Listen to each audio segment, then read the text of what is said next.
Hey gang, welcome to part 5. I guess this makes it The Empire Strikes Back, or something like that. Sit back and enjoy. Do you believe in God? I think you must. Because you believe in me. Little Bite's premise sounded good on paper, but wasn't executed well enough in my opinion. But all in all, mass respect to Spider One for creating a movie that didn't feel like a carbon copy of every other horror. No need to be afraid. Fever, inflammation, till he has destroyed you because of the evil you have done.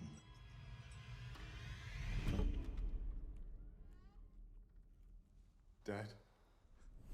I enjoyed the early subtleties of the demon disorder as well as the family dynamics between the three brothers.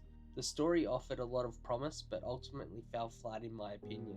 It's not a bad film by any means.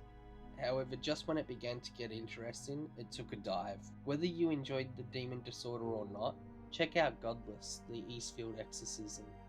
You'll love it. One of my guilty pleasures? Shark movies. Watching sharks picking off unsuspecting characters is always a fun time, especially if it leads to a jawsome kill. The Last Breath lacks Quint, and we don't have Amity Beach as a location, but we trade that for a claustrophobic World War II submarine and a captain that knits hats. I won't hold my breath waiting for The Last Breath to win any awards, but I still had a whale of a time. Finn.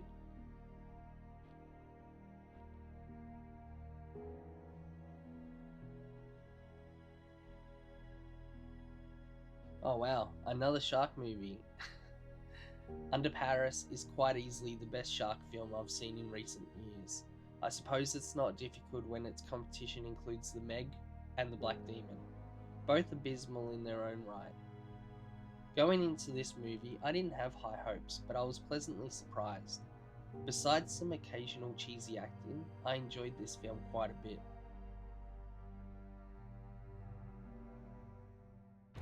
Survival. Continuing longer than another person or thing. You gotta take risks. The key is to stay in the game. Survival of the fittest. You're either predator or you're prey. So I need to know, were J.K. Simmons' victims rushing or dragging? Not quite his tempo? Ask Miles Teller, you can't run forever from an unhinged jazz teacher.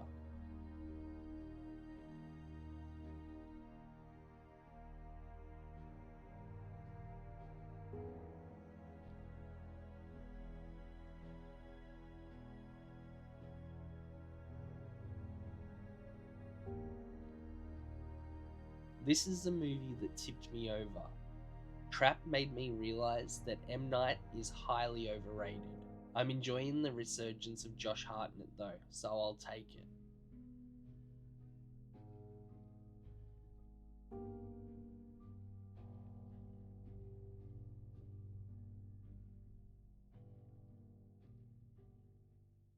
Be kind of dope, right?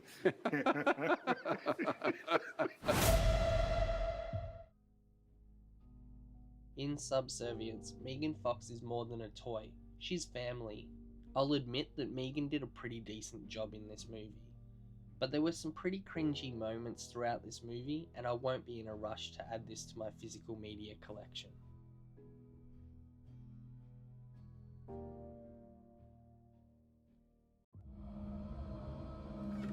Son, check this out. I got something for you. Mr. Crocket's World! A friend like you is a friend like me. Whenever you're in trouble. If you want to know what Mr. Rogers on those Florida bath salts would be like, watch Mr. Crocket. 2024 didn't offer up a lot of great horror movies, but we did get some truly unique films, and this was one of them in my opinion. After watching Mr. Crocket, I'm never sleeping again.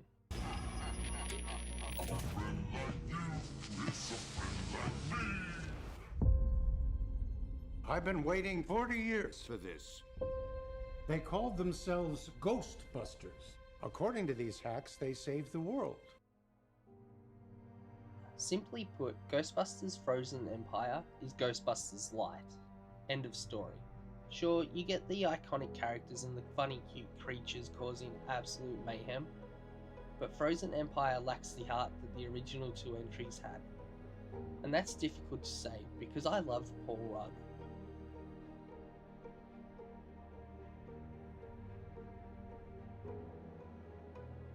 I had no idea what to expect with milk and cereal, and I felt really uneasy watching this short.